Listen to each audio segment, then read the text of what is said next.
Assalamualaikum warahmatullahi wabarakatuh. Anak-anakku semuanya, selamat pagi, selamat beraktivitas kembali ya. Kita bertemu kembali dalam BDR kita pada hari ini Selasa tanggal 9 Februari 2021 ya. Anak-anakku semuanya, kita masih melanjutkan tema 7 ya, buku 5G, yang pada pagi hari ini kita akan belajar mata pelajaran IPA dengan topik wujud benda ya. Anak-anakku semuanya, di permukaan bumi ini berdasarkan wujudnya benda ada 3 bentuk, yaitu berupa benda padat, yang kedua benda cair, dan yang ketiga adalah benda gas. Contoh-contohnya yang Bapak jelaskan sekarang ya. Contoh benda padat misalnya batu, kayu, kursi, pensil, dan lain-lain.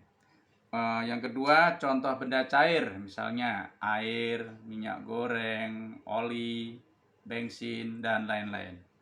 Contoh benda gas, yaitu berupa udara, uap air, dan asap. Ya, anak-anakku semuanya, Bapak akan berikan atau jelaskan sedikit tentang sifat-sifat dari masing-masing wujud benda ya. Kita lihat pertama adalah benda padat. Mempunyai sifat-sifat diantaranya satu, bentuknya tetap. Jadi kalau kita mempunyai sebatang pensil, bentuknya tidak akan berubah walaupun kita pindah-pindahkan dari ruang tamu, di atas meja, di dalam tas, tetap bentuknya pensil tidak berubah. Kemudian volumenya atau isinya tetap. Kalau pensil itu kita timbang misalnya ada 200 gram, kita pindahkan kemana saja, isinya atau volumenya tetap, yaitu 200 gram. Itu sifat dari benda padat, yaitu bentuk dan isinya tetap. Kemudian dapat diraba, kita pegang-pegang bisa ya, ada wujudnya, ada bendanya, dan dapat kita lihat pensilnya itu seperti apa. Itu wujud dari benda padat. Sekarang yang kedua adalah sifat dari benda cair, yaitu bentuknya berubah-ubah sesuai dengan wadahnya atau tempatnya. Kalau kita mempunyai segelas air, berarti kalau air itu ada di dalam gelas, bentuknya seperti gelas. Kemudian air yang ada dalam gelas itu kita masukkan dalam botol, ya bentuknya seperti botol. Kita tuang lagi di atas mangkok, maka air itu berubah bentuknya seperti mangkok. Jadi bentuk dari benda cair berubah-ubah sesuai dengan tempatnya atau wadahnya. Walaupun demikian, volume dari benda cair adalah tetap. Misalnya sebelum kita masukkan ke dalam gelas, air itu kita timbang ada 1 liter atau beratnya 1 liter, ukurannya volumenya. Kita pindahkan ke botol, tetap 1 liter, tidak berubah dan tidak bertambah. Kita tuang dalam mangkok, tetap 1 liter dan seterusnya. Jadi sifat dari benda cair, bentuknya berubah-ubah sesuai wadahnya, tetapi volumenya atau isinya tetap. Sifat yang lainnya adalah air itu mengalir dari tempat yang tinggi ke tempat yang rendah. Ini dimanfaatkan oleh manusia untuk membuat talang rumah. Talang rumah harus miring, ada bagian yang atas dan ada bagian yang lebih rendah. Untuk memasang genteng harus miring ya, tidak boleh rata, nanti airnya mengalir ke dalam rumah, membuat selokan dan lain sebagainya. Yang kedua adalah dapat meresap melalui celah-celah kecil. Ya, sehingga air itu bisa meresap melalui sumbu-sumbu kompor yang ada minyaknya ya, minyak bisa naik ke atas sehingga si kompor itu bisa menyala minyak ya. Kemudian air dapat meresap melalui celah-celah kecil, misalnya air yang ada di dalam tanah diisap atau diserap oleh akar-akar tumbuhan, yaitu meresap ke atas ya. Nah, peristiwa dari meresapnya air melalui celah-celah kecil itu kita kenal dengan istilah kapilaritas ya. Kemudian air juga dapat melarutkan zat. Jadi sifat air adalah melarutkan zat, makanya kita bisa membuat teh manis. Ya, kita membuat atau menyeduh teh, kita kasih gula, diaduk, gulanya hilang dari pandangan tapi rasanya masih ada. Itu artinya air melarutkan berbagai macam zat ya. Kemudian permukaan air yang tenang, kalau air itu dalam keadaan tenang maka permukaannya selalu mendatar ya, selalu datar. Ini dimanfaatkan oleh tukang-tukang bangunan untuk mengukur kedataran lantai, memasang ubin, memasang tembok dan lain sebagainya ya. Itu sifat dari benda cair ya. Kemudian sifat dari benda gas yaitu tidak dapat dilihat. Nah, sementara tadi yang benda cair bisa dilihat, bisa diraba ya.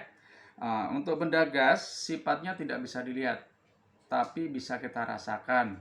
Misalnya ada hembusan angin, anginnya nggak bisa kita lihat, tetapi rasa dingin, rasa semilir di tubuh kita terasa ya. Bentuknya berubah-ubah. Kalau udara itu kita masukkan ke dalam botol ya seperti botol, dalam plastik seperti plastik, dalam balon ya seperti balon ya, bentuknya berubah-ubah. Volumenya berubah-ubah. Volume zat gas itu berubah-ubah sekali, mudah sekali berubah-ubah karena ruang terbuka ya. Kemudian dapat menyusut dan dapat mengembang. Misalnya kita mempunyai bola kasti atau bola poli yang kita letakkan di lantai, lama-lama bola itu menyusut. Berarti ini sifat dari benda gas adalah bisa menyusut. Bisa juga mengembang. Kalau misalnya kita memompas ban sepeda, kemudian kita letakkan di halaman rumah yang terik matahari, lama-lama ban sepeda pecah, meletus. Ini artinya udara yang ada di dalam ban sepeda mengembang karena terkena panas ya. Kemudian sifat dari benda gas adalah menekan ke segala arah. Kalau kita meniup balon, maka permukaan balon semua rata, yaitu mengembang semuanya, tidak pada bagian tertentu saja yang mengembang ya. Kemudian sifat dari benda gas yang lainnya adalah menempati ruangan. Jadi setiap ada ruangan kosong, pasti ada udaranya sehingga kita bergerak kemana saja kita bisa tetap bernapas ya. Tidak perlu membawa tabung gas ke warung, ke halaman, ke dalam rumah, nggak perlu. Karena di setiap ruangan yang kosong pasti memiliki atau ada gas. Itu sifat wujud dan sifat benda gas, benda padat dan benda cair ya. Anak-anakku semuanya, jadi tugas pada hari ini anak-anak bisa baca secara mandiri kembali, yaitu pada halaman 11 sampai halaman 15 ya. Jadi anak-anak boleh baca kembali dari penjelasan Bapak biar tambah paham ya, yaitu pada halaman 11 sampai halaman 15 buku tema 7 atau buku 5G ya. Jadi tugasnya pada pagi hari ini seperti yang Bapak tadi sudah jelaskan, jadi hanya sekedar mengulang ya, yaitu nomor 1 tugasnya, ingat-ingat Bapak bacakan saja ya. Nomor 1, sebutkan wujud benda. Jadi wujud benda tadi ada 3 ya, sebutkan wujud benda, itu nomor 1. Nomor 2, sebutkan contoh-contoh. A. Benda padat, B. Benda gas, C. Benda cair. Masing-masing diberikan contoh 2 atau 3 ya. Yang nomor 3, sebutkan ciri-ciri dari A. Benda padat, cirinya apa ya, B. Benda cair, cirinya apa, yang C. Benda gas, cirinya apa ya. Jadi ada 3 soal ya. Yang pertama, 1, menyebutkan wujud benda, ada berapa, sebutkan. Yang nomor 2 adalah menyebutkan contoh-contohnya, benda padat contohnya apa, benda cair contohnya apa, benda gas contohnya apa. Yang nomor 3 adalah menyebutkan ciri-ciri dari benda padat, yang A, yang B ciri dari benda gas, yang C ciri dari benda cair ya. Agar lebih paham, anak-anak bisa baca ulang kembali halaman 11 sampai halaman 15 ya. Itu yang bisa Bapak sampaikan pada BDR hari ini. Mudah-mudahan anak tetap semangat dan jaga kesehatan ya. Wassalamualaikum warahmatullahi wabarakatuh.